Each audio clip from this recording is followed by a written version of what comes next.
Ხომელიძე საუბრობდა პირდაპირ ეთერში. იუსტიციის სამინისტრო საქართველოს ყველაზე გაუმჭვირვალე უწყებად დასახელდა.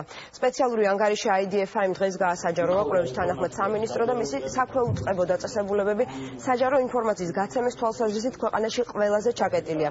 რაც შეეხება გამჭვირვალე ინსტიტუტებს, ინფორმაციის თავისუფლების განვითარების ინსტიტუტის ერთწლიანი კვლევის თანახმად, ასეთი პარლამენტის აპარატი, საჯარო აღსრულების დევნილთა და გარემოს დაცვის სამინისტროებია.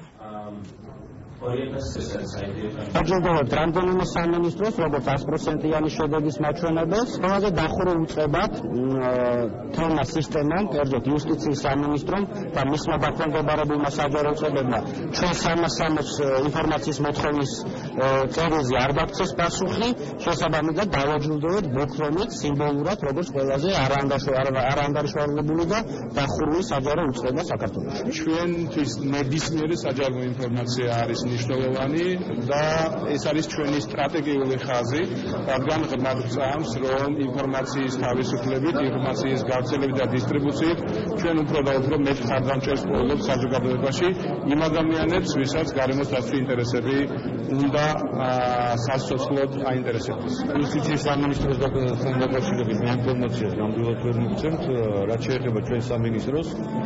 პირველად ჩვენ დავჯილდოვდით როგორც 100%-ით ყველაზე გამჭვირვალე უწყება და ჩვენთან ერთად ასევე დაჯილდოვდა ჩვენივე ერთ-ერთი დანაყოფი პრობაციის ეროვნული დეპარტამენტი სააგენტო, ასე რომ ჩვენ მუდმივად მზად ვართ გამჭვირვალე რეჟიმში მუშაობისთვის.